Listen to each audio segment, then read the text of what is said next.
It's a Sunday of sorrow for Newtown, Connecticut, and for the nation. This afternoon, hundreds of residents walked the road to Sandy Hook Elementary School, where, on Friday, 26 people were murdered, 20 of them children. Two airplanes have crashed into the World Trade Center in an apparent terrorist attack. Columbine High School. There is a student here with a gun. He was shot out a window. I believe one. Rescue inside the auditorium, multiple victims. It's in the midst of chaos. It's not before chaos, it's in the midst of chaos, and we don't know how it will evolve.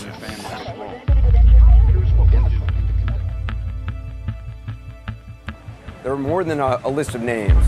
There are people who loved and were loved. There are people who had families and friends and dreams. And my husband called me. He's a teacher in Westport, and they were all on lockdown. And he said, I know you're home with Ava, don't turn on the news. Don't turn on, there's been, 20 children killed. I was home. I had previously gone, my daughter's, this haunts me too. My daughter in preschool in Westport had a snowbird picnic that morning where they hang little pine cones with peanut butter and things on the trees for the birds.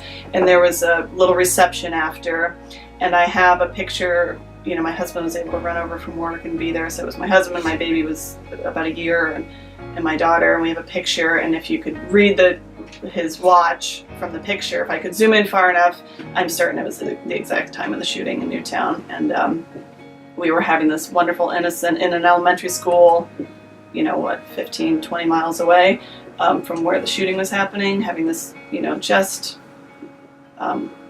innocent, wonderful experience with young children a year or two younger than who were being murdered a few miles away. There's one family in particular who started a tagline because they were hearing so often, I can't imagine what you've been through. And they said, no, you can imagine. Have unconfirmed reports this morning that a plane has crashed into one of the towers of the World Trade Center. That day, I just got into work, and the receptionist came in and said that an airplane had flew into the Twin Towers, and I didn't believe her at first. I was like, oh, seriously? And then everybody was kind of in shock over it, and then I knew my dad had gone down, because at the time I was still living at home, and the last sound, I guess, I heard my dad make was the clinking of the cereal bowl. And it was right before I had to get up, so when the alarm hasn't gone off yet, and you're like, oh my god, it's having so much noise. But yeah, he was clinking the cereal bowl, and I heard him say goodbye, and he left the house. And that was really the last time I heard from my dad.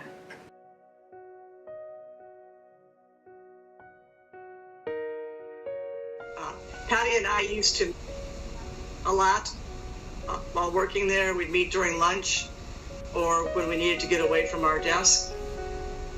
And we always felt, whenever I met Patty in the hallway, sometimes one of our office mates would walk by, and we kind of felt like we were, out without a pass, a school pass, so to speak. So it was nice. I would catch up with her on family issues.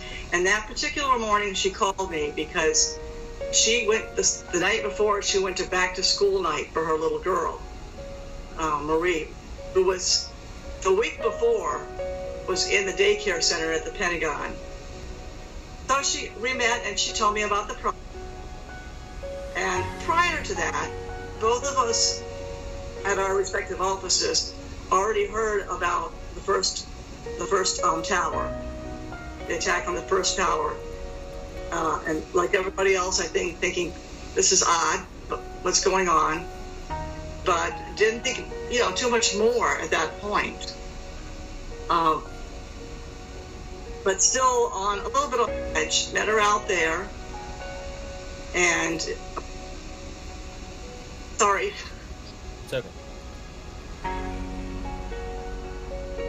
I will always remember how beautiful she looked that morning, because she had a beautiful red dress on, and she was so proud of her little girl. She was telling me about her little girl's school and what was going on, but she just looked so happy and bright. And that's the last time I saw her. She walked off, she looked beautiful, and then she walked to the right towards her hallway on that side of the pie wedge, and I walked the other side. I walked up to the second floor, she was on the first, and started walking towards back into the center of the Pentagon to the office I needed to go to when I heard a loud bang. Just a very loud sound, and I was knocked to the ground. And then when I looked up, I saw this debris come flying down the hall. So I covered my face while the debris was coming down. And all I could think was, okay, I gotta get back to my desk and get my purse and then go look for Patty. And then eventually I did get home and my phone was ringing off the hook. And I got a hold of my brother-in-law, and he hadn't seen her yet or heard anything. Got a hold of my parents, who live about 45 minutes away, and they came and joined me at my place in Alexandria, and then we went to Patty's house to go wait for her there. And as I was laying down watching TV, waiting for them to come back, it was the first time I really saw how bad it was. I saw the Pentagon on fire. And I said to my older sister, just hit me then. I said, oh my God, I left Patty there. She's somewhere back there. And so she didn't come home that night. I am on the floor. Okay, you've got the kids there? Library, and I've got every student in this library on the floor. You better stay on the floor. Is there any way you can lock the doors? Smoke is coming in from out there, and I'm a little bit... Child victim, I need rescue at the back door of Theater 9 now. Again, PD is requesting medical personnel in Theater 9. They have a child down and cannot evacuate.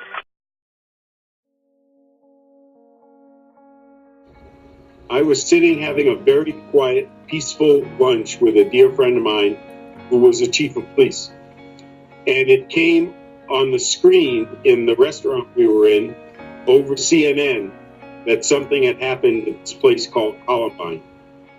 And at the same time that I saw that break-in flash news story, I got a call on my cell phone. Could I please come out to Columbine? So in the aftermath of Columbine High School, within 48 hours, every mental health bed in Colorado was filled. Those beds were filled with kids who were not at Columbine High School. They were kids who were vulnerable and were put into crisis by just watching what was going on at Columbine. So we had to have the ability not just to respond in the Columbine community, but to what it was doing to the broader community in our state. In Columbine, we had a school community. And so the impact to begin with was a group of people who had a connection to something that would bring them back to that connection. So when the Aurora Theater shooting happened, we got a call in Denver to the Denver Police Department to help out. We had a group of people who were in the theater to watch a midnight show of Batman. They had no connections to each other.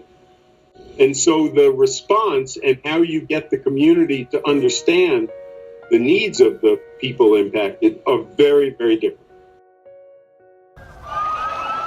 Israeli riot police rushed forward, firing rubber-coated steel bullets, trying to disperse hundreds of Palestinian protesters in El Bire on the West Bank.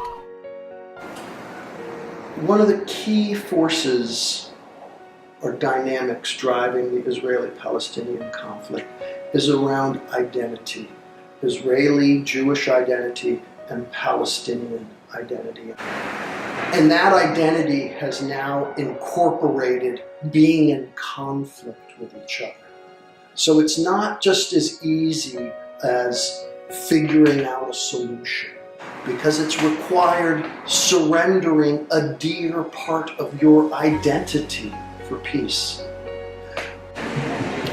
I think that, listening and opening your mind, understanding trying to, as I said, like put yourself in others' shoes. And actually, peace starts with your inner peace, so you have to be peaceful with yourself. We are all in. It's a long game. There's no question about that. But as long as I've got breath in me, that's where we're headed. It's changed our lives, and I'm really happy to say it's changed the lives of just about everybody else who's participated in it in one way or another. These crimes, these tragedies touch every aspect of our lives, and they touch all of the people around us. At that time, because it was a shock to everybody kind of around the country, people looked at each other differently. You were much kinder to each other. Oh, there's tons of examples of inspiration, you know, certainly, and most especially from the families, from several of them. Many of them have created legacy, as I call them, or family foundations in memory of their mostly children, but adults too. Very generous, caring, wonderful people who are giving back to prevent, you know, something like this happening or another family suffering in the way they did. I think everybody has a duty to be kind to each other and to listen to each other. The question being, what keeps me motivated? And the answer is, it's seeing the survivors. It's knowing that people desperately want to find a path to healing, and that if I have some small capability of contributing to that, it feeds me. It re-energizes my spirit to know that people can come back from the worst experiences of their lives and find a new path for their lives. I think everybody handles things, they have to find their own way to handle things, and everybody has different strategies and ways to cope. And I think if you just let them know, hey, something bad happened to me too, but look, I'm okay, I'm still standing, I'm still here. It might be tough right now, you'll get there, and I think sometimes that's a huge help. We need to understand how to have compassion for the aftermath. We need to get rid of preconceived notions about when people are ready to move on or get back to normal, or those kinds of cliches that are horribly damaging. But most of all, we need to learn an old idea that seems to have not taken hold yet on our planet. That's the answer to all of this is peace. Particularly younger people. Follow your passion. Don't give up. Failure isn't falling. Failure is falling and not getting up. Keep on standing and keep putting one foot in front of the other. The takeaway should be, when you have tragedies happen, going forward in the future, what can you do to help prevent that? What can you do as a human being, as somebody on this earth, what can you do to try and make this world a better place? And I think if people kind of focus on that, then maybe not as much of this will happen. Trust your heart, and keep moving at a steady pace. Don't give up. The future is in our hands. The hope is in your generation. The hope is that your commitment to diversity, your commitment to a better world, your commitment to peace, your commitment to learning from the mistakes of my generation will yield a more peaceful world. So you're my hope. Well, I think we should end it on that note. I think that was a great note to end it on.